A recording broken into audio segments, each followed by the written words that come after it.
Reka nongere ngushimire cyane nkwifuriza ibihe byiza wowe ukomeje kudukurikira ukomeje kuba natwe mu bice bitandukanye mu Rwanda ndetse n'hanze y'igihugu cy'u Rwanda mubwira ngo niba utarakora subscribe ukakandaho cyangwa se niba handitse sabone ukandeho ukande kunzogera kugira ngo tukimara gutunganya amakuru n'ibiganiro byacu bijye bihita bikugeraho ako kanya. Hanyuma ndagira ngo nkubwire ko ibintu byongeye gufata indi ntera byongeye gufata mu by'ukuri indi ntera mu buryo bukomeye cyane. Perezida Neva yari yamaze guhabwa gasopo n'abarwanyi ba M23 ariko kandi ku rundi ruhande baza gusora itangazo ryiza bavuga yuko badashobora kwinjira mu gihugu cy'u Burundi. Ati imipaka irafunze n'ubundi nko ku gihugu cy'undi cyabikoze ariko natwe ntabwo dufite gahunda yo kuza kujya mu gihugu cy'u Burundi. Ati hubwo n'abasirikare b'igihugu cy'u Burundi bahunze bari mu misozi itandukanye mu bice bya Repubulika ya Demokarasi ya Kongo cyangwa se bandi bihishe mu mazu y'abaturage muri biriya bice bya za Uvira aho M23 iherutse kwigarurira. Bati twabafasha kuva muri iki gihugu bagataha mu gihugu cy'urundi cyane ko nta kibazo dufitanye n'igihugu cy'u Burundi. Ariko kandi bibutse amagambo Neva yababwiye ubwo baganiraga bamusaba ko yavana ingabo muri Repubulika ya Demokarasi ya Kongo, hanyuma bongera kubona ibikorwa akomeje kongera kugaragaza byo kohereza amakamyo agera kuri 13 y'abasirikare ngo biteguye ngo baryamiye amajanja ngo bashaka ngo kongera kwirukana ngo M23 muri mujyi wa Uvira. Barongera bisubiraho basora irindi tangazo rikomeye cyane tugiye kugaruka muri aka kanya gatoya. Nkubwira ngo ese uyu mugabo witwa General Laurent Nkunda warumaze igihe acecetse atavuga, uyu mugabo ko yongeye kugaruka uwitwa Neva biraza kumugendekera gute? Uyu mugabo mu magambo akomeye cyane yitwa General Laurent Nkunda yavukiye za Rucuru hariya muri Repubulika ya Demokarasi ya Kongo. Muribuka urugamba rukomeye cyane uburyo mu minsi igera kuri 3 gusa yari yamaze gufata umujyi wa Bukavu wose. Uyu mugabo agarutse muri intambara ya Repubulika Iharanira Demokarasi ya Kongo ndetse n'igihugu cy'u Burundi, ariko hagati ni ukuvuga M23 ndetse n'iki gihugu cy'u Burundi. General Laurent Nkunda yabagarutse gukora iki? Ese ubundi yarari hehe? Reka tugende tubigarukaho tubiva imuzi muri rusange, ariko nkubwira ko uyu mugabo afite amateka akomeye cyane ndetse abo mu gihugu cy'u Burundi biravuga yuko bamaze gushya ubwoba nyuma yo kubona ko uyu General Laurent Nkunda yabagarutse cyangwa se bagiye kwinjira mu buryo bweruye muri iyi ntambara iri hagati ya M23 ndetse n'igihugu cy'u Burundi. Ni ukuvuga ngo Perezida Neva yagiye abwirwa kenshi ko akwiye kuvana ingabo mu burasirazuba bwa Repubulika ya Demokarasi ya Kongo, ariko akavunira ibiti mu matwi, hanyuma akagenda yohereza ingabo umunsi kundi. Benshi bagiye batakariza ubuzima, abandi bagiye bahunga urugamba basubira mu gihugu cy'u Burundi bagafungwa cyangwa se bamwe bakicwa n'imbonerakure, abandi bagahabwa ibihano biremereye. Ngira ngo twigeze no kubabwira inkuru y'abasirikare bahawe igihano cyo kuzenguruka igihugu cy'u Burundi n'amaguru. Hanyuma rero nyuma yo kumva amakuru yuko uyu General Laurent Nkunda yaba agiye kongera kugaruka kuyobora urugamba rw'abarwanyi afatanyije na General Sultan Makenga, baravuga bati akabujumbura ako Burundi kwa kundi umuntu avuga ngo agahuru k'imbwa kahiye. Muri make navuga ngo agahuru ka Bujumbura kahiye bitewe nuko ubu ngubu amazi ntabwo akiri yandi, bya bindi batekerezaga ko byoroshye byongeye gufata indi ntera muri rusange. Ariko kandi mbere gato yuko twinjira mu buryo bukomeye cyane kuri umugabo General Laurent Nkunda ndetse n'isano afitanye n'intambara hagati ya M23 ndetse n'uburyo agarutsemo bishobora gukoza isoni igihugu cy'u Burundi ku ruhando mpuzamahanga, bibwiraga ko bafite igisirikare gikomeye cyane, abarwanyi ba M23 nta kintu bashobora kubakoraho, ariko ngira ngo isomo bararibonye kuko bavanywe muri Kivu y'Amajyaruguru. Hanyuma uyu munsi none bamwe benshi bamaze kwirukanwa muri Kivu y'Amajyepfo, uretse bake bakomeje kwihisha mu misozi itandukanye, ariko nabo bafite ubwoba bwo kugaba ibitero bitewe nuko bazi ko M23 yahita ibacanaho umuriro mu buryo bukomeye cyane. Itangazo iyi M23 yari yasohoye ni itangazo ryatangaga icyizere ndetse abantu benshi batekerezaga ko mu by'ukuri nubwo bamaze kwigarura mu gihugu Uvira ariko badashobora kototera mu gihugu cy'u Burundi. Ni itangazo bagiraga bati uyu mutwe wa AFC M23 urwanya ubutegetsi bwa Repubulika ya Demokarasi ya Kongo watangaje ko udafite gahunda yo kurenga imbibi za Uvira ngo wambuke i Burundi kuko ikibazo cya Uvira yigaruwe ari cy'abanyekongo. Ati kuva Uvira ifashwe mu ijoro ryo ku itariki ya 9 Ukuboza 2025 Burundi bwafunze imipaka ibuhuza na Repubulika ya Demokarasi ya Kongo. Ati nako gace ndetse bukaza umutekano muri Bujumbura Lare n'ibindi bice byegereye Uvira. Hagati aho ngaho ndababwira ngo mujya ahatangirwa ibitekerezo muri comment section, mutwandikire mutubwire namwe uko mubona iyi ntambara n'uburyo ishobora guhagarara. Ninde wabigiramo uruhare? yabikora ate? Ese ko ari amasezerano yasinywe ku itariki enye z'ukwezi kwa 12 i Washington DC muri Leta Zunze Ubumwe za Amerika, hari andi masezerano yasinywe hagati ya RDC ndetse n'uyu mutwe wa M23 iduha mu gihugu cya Katari, murabona azatanga umusaruro? Ese ninde ukomeje kuzabya ibintu muri rusange? Ibi rero M23 bikaba byaturutse ku kuba ingabo z'u Burundi zari zimaze imyaka zifatanya na FARDC n'ihuriro ry'imitwe bafatanya irimo uwiterabwoba FDLR mu kurwanya AFC 23. Itangazo rya AFC 23 kandi yasohoye ku itariki ya 11 Ukuboza 2025 rigaragaza ko nyuma y'ifatwa rya Uvira hasakaye ibinyuma byinshi cyane biganisha ku kuba uyu mutwe ushobora no gutera u Burundi. Yes, benshi batekereza ko M23 ishobora gufata kariya gace igati ikomeza gukurikirana abo bagizi ba nabi cyangwa se uwo mwanzi ariwo ingabo z'u Burundi zagiye zikora ibikorwa bitandukanye no kwicisha inzara abanyamurenge no gufata abagore ku ngufu. Baravuga ati ubwo M23 ibohoye agace bari barimo nta kabuza iraza gukomeza ibakurikirana mu gihugu cy'u Burundi. Ati nta bikorwa bya gisirikare, nta gahunda, nta n'impamvu umutwe ufite yo kwinjira cyangwa se yo kwinjiza u Burundi mu ntambara y'abanyekongo. Alliance Fleuve Congo M23 yari yatangaje ko yubaha leta y'u Burundi nk'igihugu cyigenga. Iti twubaha busesuye ubusugire, ubwigenge n'ubusugire bw'ubutaka bw'u Burundi. Uvira si hanze, ni ikibazo cy'abanyekongo, amahano y'abanyekongo kandi iri mu nshingano za Kongo. M23 yavuze ko idateganya kwigarurira ibice biri hanze y'imbibi za Repubulika Demokarasi ya Kongo, ndetse ko icyo iharanira ari amahoro n'umutekano by'abaturage batotezwa n'ubutegetsi bwa Kinshasa. Kugeza ubu AFC 23 iyoboye imijyi igera kuri 3 ya Goma, Bukavu na Uvira, yose ifashe cyangwa se ifatira runini ubuzima bw'umurasirazuba bwa Repubulika Demokarasi ya Kongo no mu gihugu muri rusange, kuko ikorerwamo ubucuruzi nyambukiranyamipaka. Ubwoba ni bwose rero ku baturage bo mu gihugu cy'u Burundi ndetse na President Neva, President Evariste Ndayishimiye ubwe nawe yifitiye ubwoba bwinshi cyane. Ariko hagati aho ngaho mubwira ko nubwo ibintu byose bikomeza kugenda bimera gutya, M23 yari yatanze icyizere mu buryo bukomeye cyane, ndetse ivuga ko n'izi ngabo zose yiteguye kuba yazifasha kuza gusubira hehe, kuza gusubira mu gihugu cy'u Burundi. Ndetse binavugwa ko hari abasirikare bari bafashwe M23 yawe yamaze kwambutsa, ibasubiza hehe, basubiza mu gihugu cy'u Burundi. Aho bivuga ko ingabo z'urundi zatsinzwe urugamba muri Kivu y'Amajyepfo zamaze gusubira iwabo kugeza ku mugoro ku itariki ya 10 Ukuboza 2025 zinyuze ku mupaka wa Kavimvira ugenzurwa n'iri huriro rya AFC 23.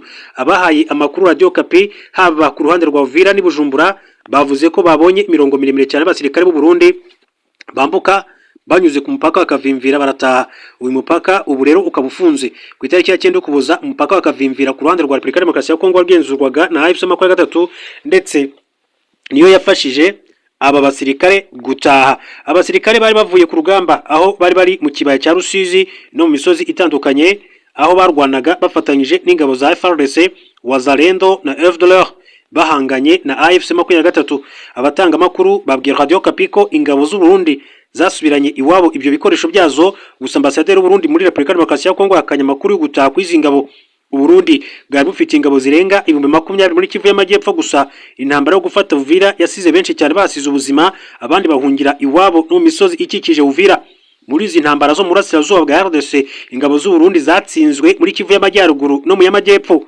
Kugeza ubu u Burundi bwafunze imipaka ibuhuza na RDC ku ruhande rwa Kivu y'Amajyepfo, bugamije kwirinda ko hagira umwanzi wabwo ubwinjirana.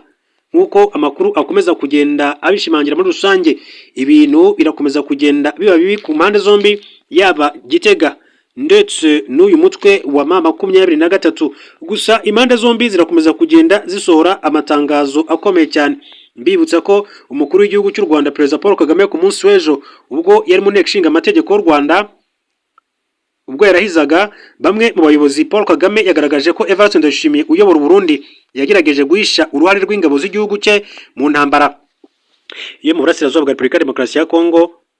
Atamazwa n'abasirikare b'u Burundi bafashwe miri. U Burundi bwari bufite ingabo mu butumwa bw'amahoro bw'umuryango wa Afurika y'Iburasirazuba mu ntara Kivu y'Amajyaruguru, zari zifite inshingano yo kujya hagati y'impande zihanganye kugira ngo zijye mu biganiro by'amahoro. Mu mpera za 2023 Perezida Felix Tshisekedi wa RDC yafashe icyemezo cyo kwirukana izi ngabo muri Kivu y'Amajyaruguru, by'umwihariko muri teritwari ya Masisi. Hasigarayo iz'u Burundi zari muri ubu butumwa, ariko zihabwa inshingano nshya yo kurwanya umutwe wa M23. Izi ngabo zikirukanwa, leta y'u Burundi yongereye ingabo nyinshi cyane mu ntara Kivu y'Amajyaruguru. hashingiwe ku bwumvikane yagiranye n'iya RDC, amasezerano hagati ya Perezida Neva na Perezida Faci wa RDC. Ni nabwo ingabo zo mu muryango Afurika y'Amajyepfo SADC zoherejwe muri Kivu y'Amajyaruguru, ubwo Perezida Kagame yari amaze kwakira indahiro z'abayobozi ku itariki ya 11 Ukuboza 2025. Yasobanuye ko icyo gihe yahamagaye Ndayishimiye ku murongo wa telefone amubaza impamvu ingabo z'u Burundi zasigaye muri Repubulika Demokarasi ya Kongo kandi izi z'umuryango wa Afurika y'Iburasirazuba zarirukanwe. Yagize ati yarabanje arambwira ngo bafite ibibazo bikomoka muri Kongo by'umutekano wabo, avuga ko biri mu majyepfo ya za Uvira na za Minembwe, ngo niyo mpamvu rero bagiye muri Kongo. Perezida Paul Kagame yavuze ko yabajije Ndayishimiye icyo ingabo z'u Burundi zagiye gukora muri Kivu y'Amajyaruguru kandi zifite ikibazo mu bice byo mu ntara ya Kivu y'Amajyepfo birimo Uvira. Abanza kumuhakanira ati yarambwira ngo ninde wakubwiye ko dufite ingabo aho ngaho. Ndamubwira nti harababimbwiye ariko nanjye nabyemeye kuko bampaye ibimenyetso bifatika, ariko ntabwo nari kubyemera burundu. Nabanje kumubaza ati ntabanje kukubaza wowe ubwawe ngo numve icyo umbwira. Atoya atwakubwiye yarakubeshye, nta ngabo zacu ziri aho ngaho mu majyaruguru yanyu. Ndamubwira nti ni byiza rwose, ubwo ubinyibwiriye ndabyemeye ko mutariyo. Umukuru w'igihugu yasobanuye ko nyuma y'igihe gito avuganye na Ndayishimiye abasirikare benshi cyane b'u Burundi bafatiwe ku rugamba muri Kivu y'Amajyepfo, ariko kandi ko mu nama yahuje abakuru b'ibihugu byo mu karere Perezida w'igihugu cy'u Burundi yagaragajwe ko abasirikare b'igihugu cye bafashwe, arabihakana. Yagize ati ntabwo hashize kabiri ndetse benshi bafatirwayo mu mirwano, hanyuma hakurikiraho inama z'abayobozi b'u Rwanda u Burundi bagashaka guhakana, abandi bakarekera bati ese noneho mwihakanye n'abasirikare banyu ni mukibashaka, tugira ngo ahubwo turebe uko twavugana n'abafite hakurya hariya kugira ngo babashe gutaha. Kugeza mu kwezi kwa mbere 2025 abarwanyi b'23 bari bamaze kwambura ingabo z'u Burundi bice bigenzurwa mu ntara ya Kivu y'Amajyaruguru, babirukana no mu bice byinshi cyane byo muri Kivu y'Amajyepfo birimo Minova, Kavumu na Bukavu. Perezida Paul Kagame yatangaje ko leta y'u Burundi yohereje ingabo zirenga 20,000 muri Kivu y'Amajyepfo, Kalemi mu ntara Tanganyika, Kindu muri Maniema, Kisangani muri Chopo na Walikale muri Kivu y'Amajyaruguru. Ingabo yasobanuye ko ingabo z'u Burundi zishe abanyekongo benshi cyane cyane mu gice cya Minembwe gihuza teritwari ya Uvira, Fizi na Mwenga zikoresheje imbunda ziremereye cyane zirasa kure na drone z'intambara, ariko ko umuryango mpuzamahanga ntacyo ubikoraho. Twinjira ku nkuru yacu mbabwira ko uwitwa General Laurent Nkunda, uyu ni umunsi w'amateka ndetse byayisomo abakuru b'ibihugu batandukanye cyane cyane mu karere ka Afurika y'Iburasirazuba ko ibyo batekereza bishobora kuba byahinduka mu kanya nk'ako guhumbya. Neva agakanya ubu tuvugana arumva ko afite igisirikare gikomeye cyane nubwo kiri kugenda gitsindwa mu burasirazuba bwa Repubulika Demokarasi ya Kongo, ariko mbibutsa ko uyu General Laurent Nkunda yafashe Bukavu mu kanya nk'ako guhumbya. Hari kuwa gatatu tariki ya 2 Kamena 2004 nibwo abasirikare bari bayobowe na General Laurent Nkunda na Colonel Jules Mutebutsi bafashe umujyi wa Bukavu ufatwa nk'umurwa mukuru w'intara Kivu y'Amajyepfo muri Repubulika Iharanira Demokarasi ya Kongo. Ikinyamakuru Shinwa icyo gihe cyatangaje ko byavugwaga ko General Laurent Nkunda yari afite abasirikare bari hagati y'2,000 n'4,000 bari bamushyigikiye. Jules Mutebutsi we yari afite ababarirwa magana. Hagati aho ngari k'intandaro y'imirwano yatumye Bukavu ifatwa na makimbirane. Colonel Mutebutsi wari komanda ugirije w'akarere ka 10 ka gisirikare muri Kivu y'Amajyepfo yagiranye na General Bujamabe wari umukuriye. Colonel Mutebutsi n'abasirikare bamushyigikiye babarirwa mu magana batangiye kugaba ibitero ku bari bashyigikiye General Mabe guhera ku mupaka wa Rusizi ya mbere bakomereza mu duce two mu mujyi wa Bukavu. General Nkunda wakoreraga muri Kivu y'Amajyaruguru yafashe icyemezo cyo kujya kubishyigikira Colonel Mutebutsi kuko yashimangiraga ko General Mabe n'abasirikare baramushyigikiye bari mu mugambi wo gutsemba abanyekongo bavuga ikinyarwanda. Mbere yo kwinjira muri Bukavu, General Nkunda Wolf Petit ya Brigadier General n'ingabo ze babanje gufata Minova n'utundi duce turimo Kavumu. Ni igikorwa cyatwaye iminsi igera kuri 3 gusa. General Nkunda yahagaze imbere n'ibiro bya meya wa Bukavu agira ati kuva saa 5 z'amanywa ni kugenzura Bukavu mu rwego rwa gisirikare. Gusa uyu munsi sirikare yasobanuye ko akiri ku ruhande rwa leta. Aba basirikare bahoze mu mutwe witwaje intwaro wa RDC batangije urugamba mu gisa no kwigaragambya kuri leta ihuriweho na RDC yari yashyizweho muri Kamena 2023 kuko bahamyaga ko itari gutabara bene wabo bavuga ururimi rw'ikinyarwanda muri Burasirazuba bwa Repubulika Demokarasi ya Kongo bakomeje kwicwa mu buryo bubabaje cyane. General Nkunda n'abagenzi be basobanuye ko mu gihe ubutegetsi bwacaga bugufi bwaganira nabwo ariko ko mu gihe batabishaka biteguye kurwana bagafata n'ibindi bice by'igihugu ndetse bakagera na Kinshasa. Ifatwa rya Bukavu ryatumye abanyekongo barimo ab'i Kinshasa bigaragambya basaba ingabo za leta n'izari mu butumwa bw'amahoro bw'umuryango w'abibumbye MONUSCO kujya babohoza uyu mujyi. Nyuma y'icyumweru General Rwankunda n'abasirikare yarayoboye bavuye mu mujyi wa Bukavu kubera igitutu cy'amahanga, usubizwa General Buja Mabe wari wahunze, akaba ari nawe wayoboraga akarere ka gisirikare ka 10. Icyakoze General Rwankunda yasize asabye ko hashyirwaho komisiyo ishinzwe gukora iperereza ku bugizi bwa nabi abanyekongo bavuga ikinyarwanda bakorerwaga, atekuza ko nidashyirwaho we n'abasirikare bazongera gufata Bukavu. Ibi byaje kuba muri 2009 kuko Rwankunda na bagenzi be b'abanyekongo bavuga ikinyarwanda bashinze umutwe witwaje intwaro wa CNDP, Congrès National pour la Défense du Peuple, wakomotse kuri M23 ihanganye ubu n'ingabo za Repubulika Demokarasi ya Kongo kuva 2012 kugeza uyu munsi wa none. N'imirwano yari ikomeye cyane ubwo General Rwankunda yafataga aka gace, hanyuma ati imyaka imaze kuba myinshi cyane. General Rwankunda wayoboraga umutwe urwanya ubutegetsi bwa Repubulika Demokarasi ya Kongo CNDP atawe muri yombi ubwo yageragezaga kwinjira mu Rwanda anyuze muri kare ka Rubavu. Ati kugeza ubu urujijo ni rwose ku maherezo y'uyu mugabo. General Rwankunda yafashwe amaze iminsi agaragaza imbaraga zidasanzwe mu rugamba inyeshyamba ze zarwanagamo n'ingabo za Kongo, ariko aza gukubitwa inshuro n'umutwe uriho w'u Rwanda na RDC wari ugamije kwambura intwaro no kumenesha abarwanyi ba FDLR muri Kivu y'Amajyaruguru. Uyu mugabo w'imyaka 51 wavukiye Rucuru muri Kivu y'Amajyaruguru afite amateka akomeye cyane kuko yarwanye intambara yo guhirika Mobutu ndetse akagira n'uruhare mu ntambara ya kabiri ya Kongo yarwaniyemo ibihugu bigera kuri 7.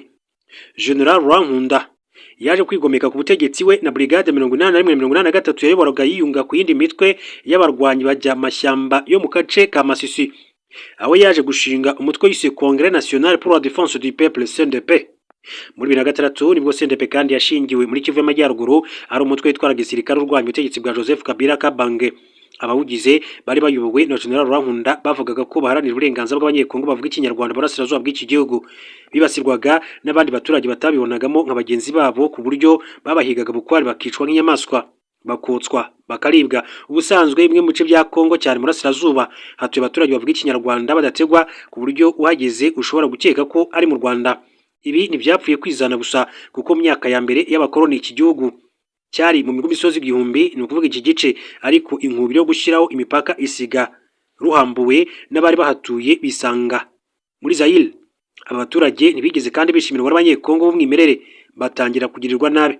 Inyeshyamba za General Rwankunda ntizahwemye gukozanyaho n'ingabo za Congo FARDC, gusa mu ntangiriro za 2007 leta yashatse kugabanya igitutu cy'indwanyi ishyiraho uburyo bwo kuvanga ingabo, bituma habwa kuyobora brigade 5 aho kuba 2. Aka gahenge nikarambye kuko muri Nzeri 2027 ingabo za leta zagabye ibitero mu gace ka Masisi zikoresheje kajugujugu zo mu bwoko bwa MI 24 zica abambari ba Nkunda 80, bituma baho ibiganiro bitatanze umusaruro kuko imirwano yubuye bikaviramo ibihumbi by'abaturage guhunga. General Rwankunda yatawe muri yombi CNDP ihindura umuvuno. Mu ijoro ryo kwa 22 Mutarama ku isaha ya 5:30 nibwo General Rwankunda yafashwe ubwo yashakaga guhungira mu Rwanda. Ingabo z'u Rwanda n'iza FARDC zatangaje ko abarwanyi be basabwe gushyira intwaro hasi. Uyu mugabo yatawe muri yombi bidatinze. General Bosco Ntaganda atangaza ko yamusimbuye ku buyobozi bwa CNDP ndetse anemera ivangwa ry'ingabo ze n'iza leta. Imbere yuko tariki 23/29 yashyize umukono ku masezerano y'amahoro na leta ya Kongo, bemeranya ko uyu mutwe uhinduka ishyaka rya politike mu rwego rwo gusaba kurekura imfungwa zayo. Aya masezerano yaje kutubahirizwa bibyara amahari yavutsemo umutwe w'inyeshyamba za 23 bisobanura itariki y'amasezerano yashyiriweho umukono zabayeho kuva muri 2012. Icyifuzo cya Kongo kuri General Rwankunda cyatewe utwatsi. Nyuma yo gutabwa muri yombi kwa General Rwankunda, leta ya Kongo yifuje koherezwa uwo mugeneral, ariko u Rwanda rubyima amatwi bitewe nuko nta masezerano yo guhererekanya abanyabyaha ari hagati y'ibihugu byombi, ni ukuvuga igihugu cy'u Rwanda ndetse n'iki gihugu cya Repubulika Iharanira Demokarasi ya Kongo. Ibi byiyongera kuko mu mategeko ya Kongo igihano cy'urupfu cyari cyemewe kandi u Rwanda rwaragikuyeho kera. Ibi bigatera impungenge ko uyu mugabo yari kugezwayo akaba yagirirwa nabi kugeza ndetse yambuwe ubuzima. General Rwankunda yavugaga ko yakiriye agakiza kandi ajya yambara agapesu kanditseho Libros for Class kandi ngo ari pasiteri mu idini y'Abadivantisite y'umunsi wa karindwi. Muri 2005 General Rwankunda yarezwe ibyaha bibangamiye uburenganzira bw'ikiremwamuntu n'urukiko mpuzamahanga mpanabyaha rwa Rahi ICC. Muri 2022 yarezwe kuba yaragize uruhare mu icwa ry'abantu 160 Kisangani mu gushoza imvururu zari zihari, aho bakanavugamo ko yishemo intumwa ebyiri za Loni zakoragayo iperereza. Ibi byose ariko General Rwankunda yarabihakanye, avuga ko umuryango mpuzamahanga ntacyo witayeho ku mutekano w'abantu bo mu bwoko bw'abatutsi bicwaga, nk'uko ntacyo bakoze muri jenoside yakorewe abatutsi mu Rwanda muri Mata umwaka w'1994. Tariki 26 Werurwe 2010 urukiko rw'ikirenga rw'u Rwanda rwanzuye ko General Rwankunda ataburanishwa n'inkiko za gisivili zisanzwe, kuko inzego za gisirikare arizo zamufashe kugeza ubu ntiyigeze aburanishwa. Iyo urebye imiterere y'ikibazo cya General Rwankunda usanga amaherezo ye ari uko muri Repubulika Iharanira Demokarasi ya Kongo hagomba kujyaho ubuyobozi bushya busimbura ubwa Kabila cyangwa se ubwa nyuma yaho, kuko Nkunda aracyari muto mu myaka, ati bukaba kandi bwamwifashisha muri icyo gihe ahanini bitewe n'uko yakunze kurangwa na disipurine yo ku rwego rwo hejuru. Nubwo muri 2002 ICC yigeze kandi gusaba gufata General Rwankunda bikaza kwangwa n'ingabo za Loni zibungabunga amahoro muri Repubulika Demokarasi ya Kongo MONUSCO, ibyo kumushakisha bisa naho byataye agaciro, kuko bizwi ko uwo uru rukiko rwiziritseho ruhatana kugeza rumubonye, ariko we ntirwakomeje kumushaka. ICC yashinjaga General Rwankunda ibyaha by'intambara, ihohotera rishingiye ku gitsina no kwinjiza abana mu gisirikare mu myaka 5 yamaze arwanira mu burasirazuba bwa Kongo. Kuba urukiko rutakimushakisha ni ikimenyetso cy'uko bishoboka ko nta maraso y'inzirakarengane muri ku ntoki, ku buryo bimuha amahirwe menshi cyane yo kuba yazagira uburyo runaka yisanga mu miyoborere ya Kongo Kinshasa mu gihe kizaza. Ese uyu munsi waba ari wo munsi wa nyawo ko General Rwankunda agaruka akaza kwikemurira ibibazo yagiye agarukaho mu myaka ye ya mbere? Ati nyuma ya Joseph Kabila Kabange cyangwa se na nyuma y'ubutegetsi bwe, hari ubwo General Rwankunda yazagaruka aracyari muto mu myaka akagira byinshi ahindura mu mitegekere ya Repubulika Demokarasi ya Kongo. Uyu munsi igihugu cy'u Burundi kijanditse mu ntambara yo muri Repubulika Demokarasi ya Kongo, ndetse bafite ubwoba ko isa n'isa bashobora kuba bafatwa cyangwa se Bujumbura yagabwaho igitero n'ikibuga cy'indege kikaba cyafatwa. General Rwankunda aramutse agarutse, ntekereza ko urugamba rwahinana ndetse kandi rugahindura isura mu bundi buryo, aho ibyo uwitwa Neva yivugisha bishobora kuba byahita bihinduka. Reka mbashimire, mbifurize